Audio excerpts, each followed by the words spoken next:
계속해서 우리 주기도문 강해 이어가고 있습니다. 오늘 벌써 네 번째 시간인데요. 지난 시간들에 대한 복습을 짧게 하고 오늘 네 번째 시간 이어가겠습니다. 첫 번째 주는 왜 주기도문을 주셨는가 하는 것인데요. 외식적인 기도를 막기 위하여, 그러니까 바리새인들과 서기관들의 잘못된 기도, 남에게 보이기 위한 기도, 자기 자랑을 하기 위한 기도, 그러니까 기도의 능력은 그렇게 약하고 제한적인 것이 아님에도 불구하고 그 당시의 종교 지도자들은 그것이 모든 기도의 능력의 최고인, 모두인 것처럼 그렇게 여기며 그렇게 잘못된 기도를 드렸다 하는 것이죠. 그래서 그들의 외식적인 기도를 수정하고 고치기 위하여서 주기도문을 가르쳐 주셨다. 이게 첫 번째고요. 두 번째는 중언부언을 하는 철저히 자기 자신의 욕망을 채우고 이루기 위한 이방인의 종교의 기도로부터 돌이키게 하기 위하여. 그래서 주님이 가르쳐 주시는 기도의 내용은 이기적인 기도의 내용이 존재할 수가 없는, 정말 하나님께서 기뻐하실 만한, 나와 너와 하나님께서 함께 기뻐하실 만한 그런 기도의 내용을 가르쳐 주셨다라고 하는 것이죠.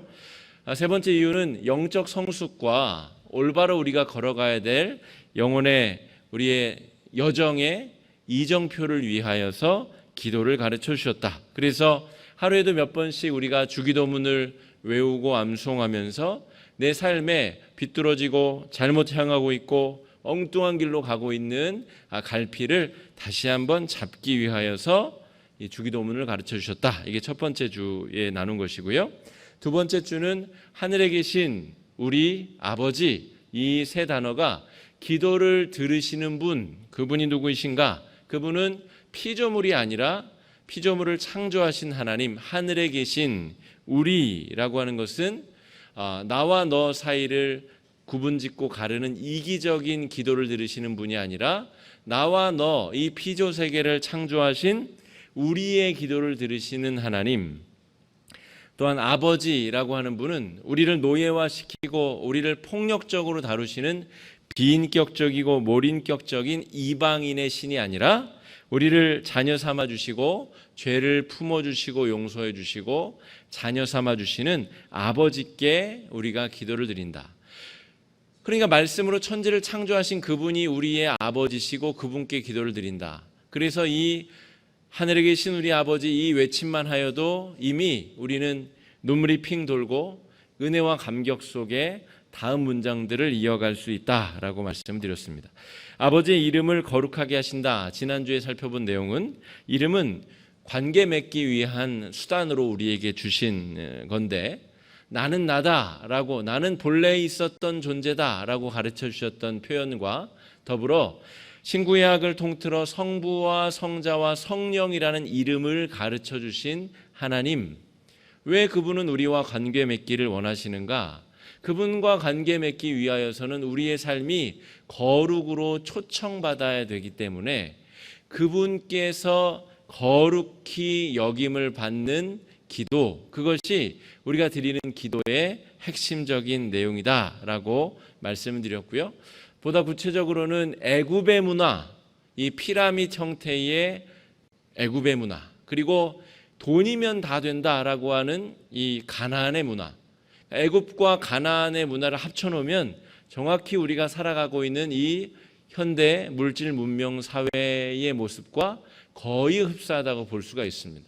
돈이 많으면 집을 수백 채 가질 수도 있고 자기가 왕이고 신인 것처럼 살아갈 수도 있고 또 돈만 모을 수 있다면 무슨 짓이든 할 수 있는 그런 세상, 우리가 살아가고 있는 이 정말 소돔과 고모라보다도 더 못한 세상이 주기도문이 반드시 필요한 세상이다라고 하는 것이죠. 오늘 네 번째 주제인 아버지의 나라가 오게 하시며 라고 하는 주제를 살펴보겠습니다. 아버지의 나라가 오늘 이 문장을 꿰뚫을 수 있는 중요한 핵심적인 주제이자 단어인데요. 이 나라라고 하는 것은 영토와 국민과 주권, 이 3대 요건 중에 하나라도 없으면 이 나라라고 할 수가 없습니다. 그러니까 아버지의 나라가 오게 하시며라고 우리에게 기도를 하도록 가르쳐 주셨기 때문에 그 아버지의 나라가 무엇인지를 정확히 모르면 무엇을 달라 하는지도 모른 채 달라고 하는 것은 그것은 온당하지 않은 거죠. 그러니까 아버지의 나라가 무엇인지를 알려면 나라라고 하는 것의 전제 조건은 영토, 땅이 있어야 되고 땅에서 살아가는 국민이 있어야 되고 그 국민이 뜻을 합쳐서 그 영토에서 결정권을 가질 수 있는 주권, 이 세 가지가 반드시 필요하다라고 하는 것이죠. 한일 합방 조약, 한일 합병 조약, 우리 1910년 8월 29일부터 이 한일 합방 조약이 이 효력을 발휘하기 시작했는데 1945년 8월 15일까지, 그러니까 만은 아니고 한 36년여간 동안 우리나라가 주권을 잃었죠. 영토와 국민은 있는데 주권을 잃어버린 상태. 그나마 주권을 우리 손으로 갖다 내준 것이 아니라 강제 침탈, 강제로 우리의 주권을 빼앗아 갔다. 그래서 아주 처참하고 아주 비굴한 시간을 우리가 보내지 않았습니까? 그러니까 그 당시에 이 조선 땅은 우리의 땅이 아니라 우리의 주권을 가지고 있는 우리의 땅이 아니라 일제 식민지 치하였다. 그렇게 우리는 부르고 있는 것이죠. 그러니까 아버지의 나라가 임하신다라고 할 때 아버지의 나라에는 그러면 영토가 무엇이고 국민이 무엇이고 주권이 무엇인가, 이것이 핵심적인 오늘 주제의 내용이다라고 볼 수가 있겠습니다. 이 하나님의 나라는 크게 두 종류로 우리가 구분지어서 생각할 수 있습니다. 첫째는 우리가 죽어서 가게 될 하나님의 나라, 부활하신 예수님이 하나님 보좌 우편에 앉으셔서 통치하시는 나라, 그 나라가 하나님 나라의 원형, 하나님 나라의 본질, 우리가 첫 번째 범주로 생각할 수 있는 하나님의 나라, 우리가 죽어서 가게 될 그 나라, 천국 소망을 가지고 하루하루를 지내는 그 나라가 하나님 나라라고 할 수가 있겠죠.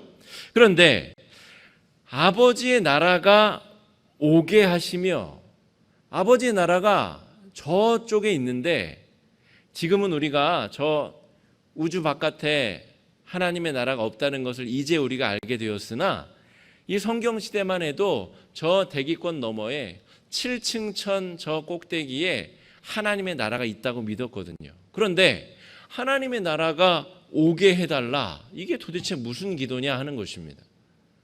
아버지의 나라가 저 위에 있는데 어떻게 그 나라가 오냐는 것이죠. 그리고 그 나라가 오도록 기도해라 라고 하는 내용이 오늘 이 전체 주제의 핵심이다 라고 하는 것이죠. 그 나라를 어떻게 오게 할 것이냐 라고 하는 것이죠. 그러니까 하나님께서 통치하시는 승천하신 예수님이 계시는 그 하나님의 나라가 있고 그 나라가 임한 이 땅에서의 하나님 나라가 존재한다라고 하는 것이죠. 그 나라가 존재할 수 없으면 예수님이 기도를 잘못 가르쳐 주신 것인데 그럴 가능성이 없다고 볼 때에 하나님의 나라를 미리 선취하여 끌어당겨서 값을 받아서 경험할 수 있는 하나님의 나라가 이 땅 가운데 존재한다라고 하는 것이죠. 내일 우리 노회 여전도에 순회 헌신 예배가 있어가지고 또 많은 권사님들이 또 집사님들이 나오셔가지고 오늘 열심히 식사 준비하시고 봉사하시고 쓸고 닦으시고 막 봉사를 많이 하셨습니다. 제가 그걸 보고 뭘 느꼈게요? 저분들은 왜 저러시나 이렇게 생각했을까요? 저분들은 돈을 받으시나 누가 칭찬을 많이 해주시나 그렇게 생각했을까요? 아니죠. 이게 우리가 값을 받아서 경험하는 하나님의 나라입니다. 하나님의 나라를 미리 돈 받아서 하는 것도 아니고 누가 칭찬해 주는 것도 아닌데 헌신하고 섬기고 몸된 교회를 위해서 자신의 능력과 시간과 돈을 쓰는 것을 그냥 기쁨으로 감당하는 그 자체가 천국을 이미 경험하고 살아가는 것이다 라고 하는 것입니다. 그러니까 천국은 두 가지 차원이 있는 거예요. 예수님이 승천하셔서 하나님 보좌 우편에서 다스리시는 하나님의 나라가 있고 그 나라가 임한 성도들이 살아가는 이 땅 삶의 자리가 두 번째 하나님의 나라다 하는 것이죠. 여기까지 어렵지 않으시죠? 여기까지 이해하셨으면 오늘 이 주제를 다 이해하신 겁니다. 굉장히 지혜로우신 겁니다. 저는 아주 오랜 기간 동안 신학적 훈련을 받아서 알게 된 것을 여러분은 지금 다 알게 되신 겁니다. 굉장히 귀한 겁니다. 그래서 이 표현을 신학자들이 아주 어렵게 꼬아서 표현한 것이 하나님의 나라는 이미와 아직 사이에 있다. 이게 얼마나 어려운 말입니까? 근데 하나님의 나라를 이미 우리가 성도들은 이 땅에서 헌신과 섬김과 봉사 속에서 이미 경험하면서 가불해서 살아가고 있다라고 하는 것이죠. 그 신학자들이 정리한 내용을 조금만 더 설명을 드리면, 우리가 예수 그리스도를 구주로 영접하고 나의 주님, 나의 왕입니다라고 고백하면 우리 마음의 자리가 이미 천국이 시작되는 것이죠. 아까 말씀드렸죠.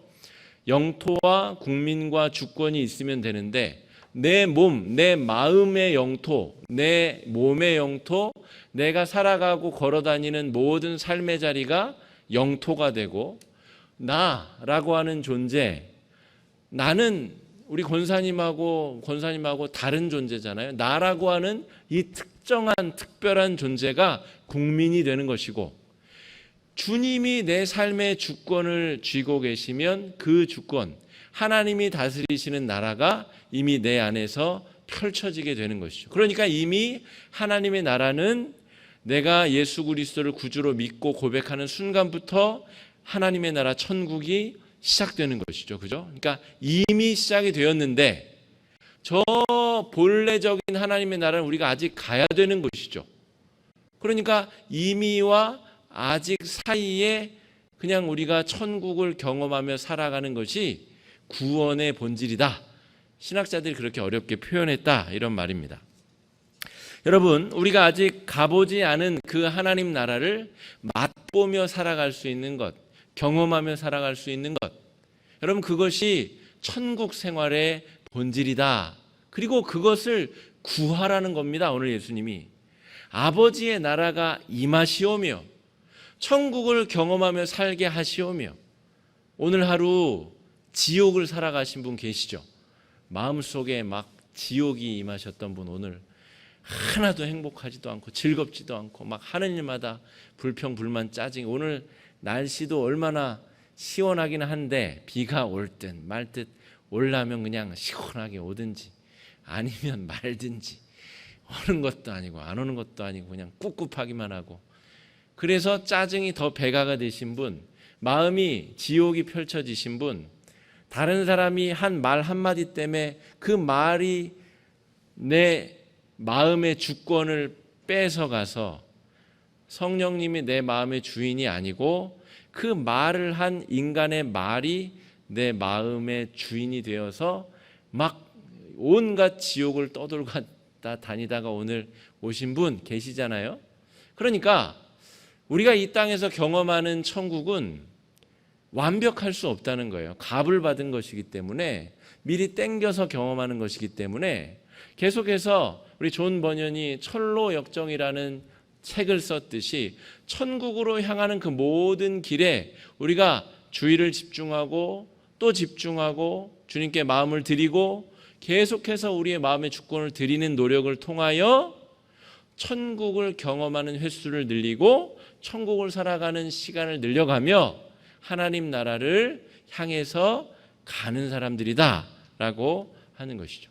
그래서 우리가 누가복음 9장에 우리 지지난주인가요? 말씀 살피면서 쟁기를 가는 자가 뒤를 돌아보지 아니한다 라고 하는 표현이, 저 앞에 천국을 바라보며 똑바로 걸어가야 이랑과 고랑을 제대로 팔 수 있다라고 하는 것이죠. 어떤 젊은이가 밭을 가는데 이 잘못 가른 거죠. 그래서 빼뚤빼뚤 이렇게 간 것이죠. 그래서 아버지가, 야, 너 정신을 어디다 팔고 너 지금 쟁기질을 하냐? 너 뭘 보고 갔냐? 그랬더니 소 궁뎅이를 보고 갔다는 거예요. 이렇게 뒤뚱뒤뚱하는 소 궁뎅이를 보고 쟁기질을 하면 그렇게 되는 것이죠. 그러니까 여기를 보면 안 되고 저 앞에 목표물을 딱 정하고 그 목표물은 멀면 멀수록 더 정확한 목표를 우리에게 가르쳐 줄 수 있는 것이죠.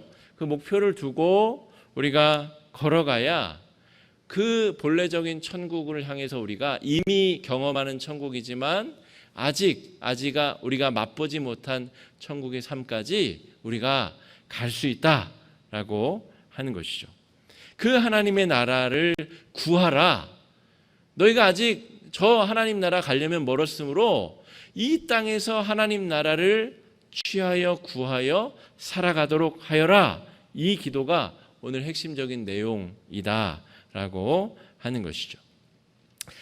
그러면 하나님 나라를 구해야 되는데 하나님 나라가 무엇인가를 더 분명하게 깨닫지 못하면 우리가 잘못 구할 수도 있겠죠.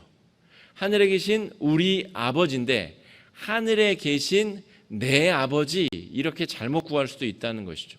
나만을 위한 아버지로 이기적인 목적의 기도를 하나님 나라를 잘못 구하면 그럴 수도 있다라고 하는 것이죠. 그러니까 오늘 주제 중의 주제는 하나님의 나라가 도대체 무엇이냐라고 하는 것입니다. 하나님의 나라의 개념을 잘 이해하기 위해서는 다시금 창세기로 돌아가야 됩니다. 창세기 3장에서 하와가 선악과를 따먹죠. 뱀이 슉슉슉슉 이렇게 거짓말을 하니까 홀딱 넘어가서 선악과를 따먹죠. 그때 홀딱 넘어간 내용이 뭐예요? 네가 이것을 먹으면 하나님처럼 모든 것을 알게 되는 지혜를 얻게 될 거예요. 선과 악을 구분하게 되고 너도 하나님처럼 될 거야. 그러니까 죄악의 본질은 하나님으로부터 벗어나고자 하는 거예요. 하나님으로부터 떨어져 나와서 내가 하나님이 되고자 하는 마음이 원죄성이다.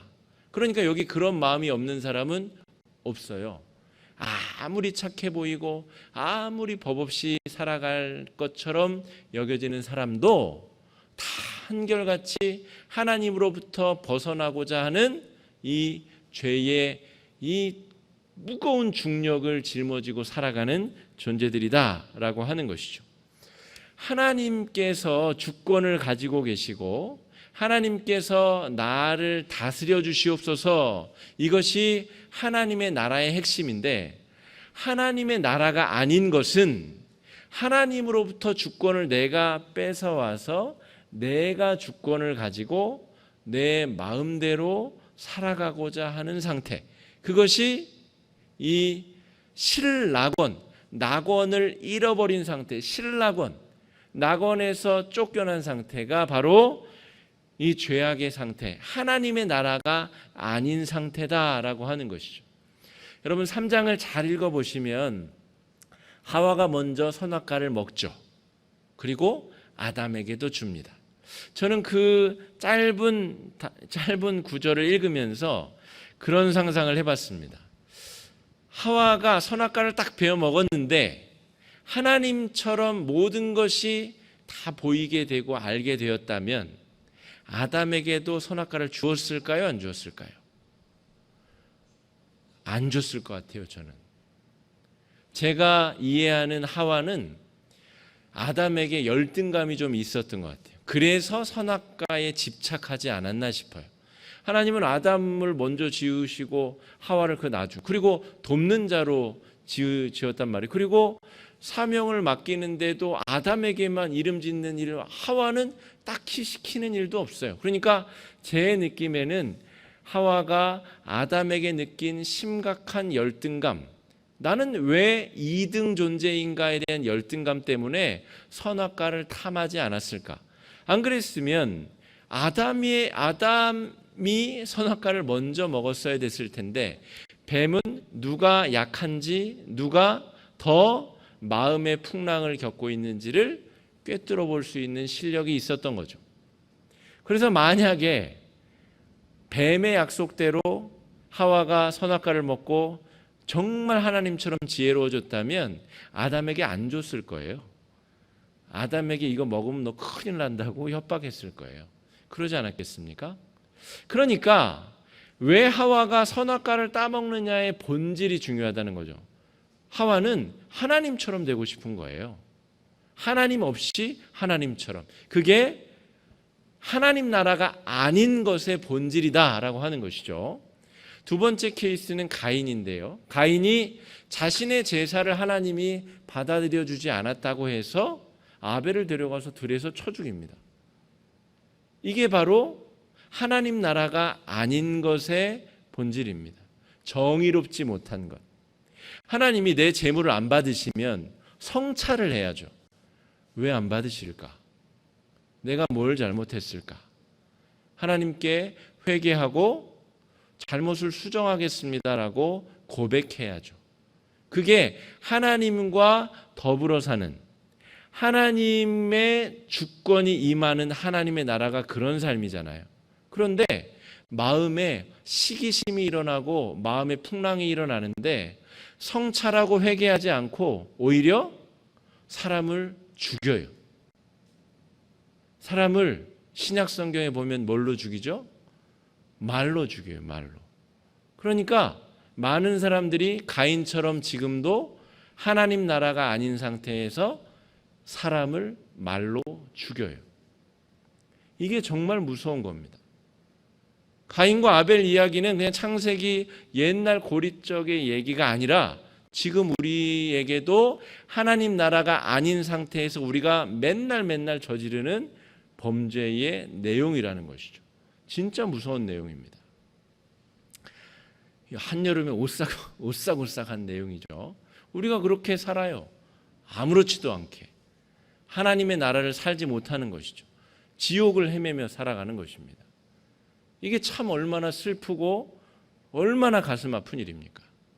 세 번째 케이스는 바벨탑인데 바벨탑, 바벨 평지에서 사람들이 탑을 쌓아요. 다 모여가지고 우리가 우리 이름을 위하여 탑을 쌓고 흩어짐을 면하자. 이게 바로 죄악의 본질이고 하나님 나라가 아닌 것의 본질입니다. 하나님은 필요 없고 우리 능력으로도 충분하니까 우리끼리 우리를 위하여 우리 이름을 위하여 흩어짐을 면하기 위해 성을 쌓자. 이게 죄악의 핵심, 하나님 나라가 아닌 것의 핵심이다 라고 하는 것이죠. 이것은 정확하게 애굽의 피라미드 모형의 세상을 만들게 됩니다. 그런데 구약 성경에서의 하나님 나라의 모델과 신약 성경의 하나님 나라의 모델이 조금 다르지만 본질적으로는 같은 내용이에요. 잘 들어보세요. 구약에서 말하는 하나님 나라, 하나님 나라가 아닌 것은 제가 세 가지 예를 들었죠. 하와, 가인, 바벨탑 사건. 그러면 하나님 나라인 것은 무엇이냐? 구약 성경에서 말하는 하나님 나라는 한 단어로, 두 단어로 축약하면 공평과 정의가 이루어지는 세상이 하나님 나라입니다. 하나님을 두려워하며 살아가는 세상, 공평과 정의가 이루어진다는 측면에서 아까 세 가지 사건을 다시 살펴보겠습니다. 하와가 선악과를 베어 물어요. 제가 아까 상상력을 발휘해서 하와가 먹고 원대로 됐으면 가인에게 주지 않았을 것이다. 제가 그렇게 상상력을 발휘해 봤잖아요. 왜냐하면 하와는 열등감 때문에 그것을 먹었을 거라고 저는 생각했으니까. 그죠? 그러니까 이미 공평과 정의가 없는 거예요. 내가 열등한 상태에서 사람은 죄를 짓고 내가 우동해지면 다른 사람을 깔보고 업신여기고 그 사람하고 내가 차별짓기 위하여 좋은 것을 주지 않으려는 것이 죄인의 마음이기 때문에 공평과 정의가 없는 세상. 가인이 아벨을 때려 죽여요. 자기 화났다고 타인의 생명을 스스로 앗아가요. 공평과 정의, 하나님의 의의가 없는 세상. 자기가 잘못했으면 하나님 앞에 자기가 회개를 해야 되는데 엉뚱한 사람을 해쳐서 자기 잘못을 가리려는 그 공평과 정의가 없는 세상이 하나님 나라가 아닌 세상이다 라고 하는 것이죠. 바벨탑은 더 말해 뭐 하겠습니까? 바벨탑에서의 맨 밑바닥에 있는 사람은 아침부터 밤늦게까지 벽돌 구워가지고 벽돌 지어 나르다가 디스크 걸려서 그렇게 죽어가겠죠. 그러면서도 내가 조상을 잘못 만나서, 내가 잘못 태어나서, 내가 이런 운명을 짊어지고 태어나서 그렇게 생각하다가 죽어가겠죠. 그게 바로 지옥이다라고 하는 것이죠. 공평과 정의가 이루어지는 하나님 나라는 우리가 계속 살펴왔었던 레위, 출애굽기, 레위기, 민수기의 율법의 내용처럼 밭을 벨 때도 밭 모퉁이는 베지 말아라. 여러분, 자기가 한 해 동안 떼약볕을 등에 지고 농사를 지었어요. 추수 때가 되었어요. 남들은 다 어디 놀러 가고 휴가 가고 그런 때 나는 휴가도 안 가고 내가 떼약볕을 짊어지고 김 메고 내가 정말 정성스레 가꿔서 다 내 거고 다 내 건데 하나님이 밭 모퉁이는 베지 말래요. 얼마나 억울해요. 다 내 건데. 그래서 억울한 마음이 들 때 하나님을 생각하라는 거예요. 하나님이 왜 밭 귀퉁이는 베지 말라고 했을까? 그거 누가 가져가냐면 과부와 고아들과 이 길 지나가는 행인들. 여기서 행인들은 그냥 여행객들이 아니고 거지들이에요. 거지들. 그런 사람들이 양심의 가책 없이 훔치지 않고 추수한 들녘의 그 구석에 귀퉁이에 있는 것들을 비어가서 나달 이렇게 해가지고 밥 지어 먹도록 하나님이 고아와 과부와 정말 가난한 사람들을 배려해서 그들에게도 하나님의 공평과 정의가 임하도록 하신 세상이 하나님 나라다라고 하는 것이죠. 그러니까 아무리 부유한 사람도 하나님을 인식하고 살아야 되고, 여러분이 고아와 과부와 정말 가난한 이 거린들이라고 생각해 보세요. 그 곡식을 베면서 하나님을 생각하지 않으면 그거 사람도 아니죠. 그건 짐승이죠, 짐승. 하나님 감사합니다. 하나님 또 오늘도 생명 주셔서 감사합니다. 그러니까 그 땅에서 살아가는 사람들은 가난한 자나 부한 사람이나 다 하나님을 인식하고 경험하며 살아가는 세상, 영토가 있고 땅이 있고 영토가 있고 국민이 있고 하나님을 생각하는 주권이 있으니까 거기가 하나님 나라인 것이죠. 출애굽기, 레위기, 민수기에 가르쳐주는 율법의 내용이 그겁니다. 가나안 땅에 들어가서 꼭 그대로 하고 살아라 라고 가르쳐 주셨는데 그렇게 하지 못한 것이 구약 성경의 내용이지 않습니까? 맹인이 지나가거든 그 앞자리에 장애물을 놓지 말거라. 이것이 율법의 내용입니다. 공평과 정의, 육체적 연약함이 있는 사람을 괴롭히지 말아라. 그것이 하나님 나라의 내용이다라고 하는 것이죠. 그래서 구체적으로 하나님 나라의 특징은 약자들이 배려를 받는 세상, 그것이 하나님 나라입니다. 그러니까 여러분, 저 정치권에서 뭐라고 하든 그런 이야기에 주목하시지 말아야 되는 이유는 하나님의 나라는 분명한 원칙이 있어요. 누구당이 무슨 얘기를 하는 거랑 아무 상관이 없이 하나님은 구약 성경에서부터 계시록까지 분명한 하나님 나라의 원칙을 말씀하십니다. 억울하게 눈물 흘리는 자를 위로해라. 그 사람 곁에 가서 그 사람을 얼싸안고 그 사람을 안아주는 것이 하나님의 나라다. 그러니까 어떤 정치적인 이유도 거기엔 개입할 여지가 없는 것입니다. 약자, 힘들고 고난당하는 자, 피눈물을 흘리는 사람 옆에 성도가 가 있어라. 그것이 바로 하나님 나라의 본질이다 라고 하는 것이죠. 그러니까 여러분, 이 땅에서 우리가 하나님 나라를 살아가기 위해서는 이 구약의 공평과 정의가 그대로 임하는 나라를 추구해야 된다라고 하는 것이죠. 신약의 언어로 하나님 나라를 번역하게 되면 그것이 바로 어제, 오늘, 내일 우리가 보고 있는 새벽에 살펴보고 있는 산상보훈의 말씀 5장, 마태복음 5장, 6장, 7장. 오늘 주기도문도 어디 있어요? 마태복음 6장에 5장, 6장, 7장. 가능하시면 여러분 이 5장, 6장, 7장은 저도 못 외우지만 달달달 외우시면 좋겠어요. 이 신약에서의 하나님 나라를 이해하려면 이 산상보훈의 말씀만 이해하면 그게 하나님 나라예요. 그런데 너무 피상적이고 너무 광범위하니까 이 토마스 아퀴나스라고 하는 초대 교부가 설명한 하나님의 나라를 제가 인용해서 설명을 드리겠습니다. 그 하나님의 나라는 팔복, 이 예수님이 선포하신 8가지의 복이 실현되는 세상, 그러한 삶을 살아가는 사람이 하나님 나라를 짊어지고 살아가는 사람, 하나님 나라를 살아가는 사람이다 라고 할 수가 있겠습니다. 아퀴나스는 이 8가지의 복을 세 분류로 나누었습니다. 세 단계. 철로 역정이라고 할 때, 하늘로 가는 여정이라고 할 때 그 과정을 세 부분으로 나누었다라고 하는 것이죠. 첫 번째 단계는 정화되는 단계입니다. 불로 태우면 순금을 만들기 위해서는 아주 높은 온도의 불을 가해서 불순물을 제거해야 되잖아요.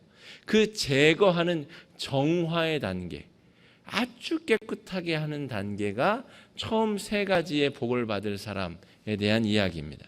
두 번째는 주님이 이끌어 주시는 그 거룩한 빛으로 이끌어 주시고 우리를 그 거룩함으로 이끌어 주시는 그 조명의 단계. 세 번째 단계는 하나님과 동행하는 단계. 이게 그냥 하나님 마음이지, 하나님 마음이 이러시겠지, 내 마음이 하나님 마음이고 하나님 마음이 내 마음이겠지, 이렇게 되는 단계가 나머지 이 3가지의 말씀. 그래서 여러분 한번 따라해 보십시오. 심에온의 극마화의. 이건 외우시면 좋습니다. 자손만대 복을 받습니다. 심에온의 극마화의. 이게 팔복의 내용입니다. 심에온의 극마화의. 이거 외우시면 어디 가서 이렇게 자녀손들에게 할 이야기도 많아지고, 어쨌든 이게 하나님 나라의 본질이기 때문에 이거 외우시면 아주 좋습니다. 심에온의 극마화의. 심에온, 여기까지가 아까 말한 이 정화의 단계. 심령이 가난한 자는 복이 있나니, 심애, 애통하는 자는 복이 있나니, 온, 온유한 자는 복이 있나니. 요 3가지가 정화와 관련된 건데, 우리의 죄성을 태워내고 정말 우리의 악한 본성을 녹여내고 하는 요 3가지의 단계인데, 자, 영적 가난, 심령이 가난한 사람, 영적 가난은 내가 가진 모든 능력과 내가 가진 재산과 내가 가진 그 반짝반짝하는 머리들을 다 부정하고 하나님 앞에 가난한 사람, 그게 심령이 가난한 사람이다 하는 것이죠. 내가 정화된다고 하는 것은, 야, 나는 잘났어, 나는 머리 좋아, 나는 문제를 해결할 수 있는 능력이 있어, 그딴 거 다 내려놔야 그게 첫 번째 단계라는 거예요. 영적 가난함. 그래서 정말 믿음이 훌륭하신 분들은, 교회에서 저절로 고개가 숙여지는 분들은, 세상에서 다 날고기는 분들인데 교회에 와서는 정말 한없이 고개를 숙이는 분들, 그런 분들이 존경받지 않습니까? 그게 요 단계를 통과하신 분들이세요. 그냥 딱 봐도 저분은 하나님 나라를 살고 계시는 분이구나. 교회 와서 자기 자랑으로 가득하신 분은, 그건 이미 첫 단추부터 지금 안 된 거예요. 자기 자랑, 자기 능력, 자기 실력을 부정하고 하나님 앞에 가난한 사람이 심령이 가난한 사람이다. 이게 하나님 나라가 임한 첫 번째 표징, 증거다라고 하는 것이죠.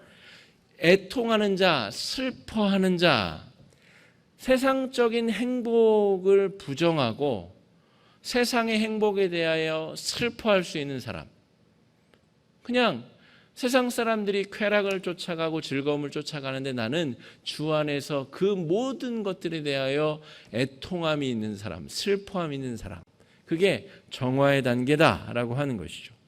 온유하려면, 여러분, 온유하려면, 저도 온유하지 못한 사람인데요, 저도 여러분께만 고백드리지만 참 성격이 못나고 아주 못된 사람인데요, 온유하다는 것은 그 본성을 하나님 앞에 내어드리는 사람이거든요. 내 본성이 이렇지만 하나님께서 내게 베푸신 은혜가 있으시니 제가 빚진 마음으로 또 용서하고 온유를 베푸는 사람.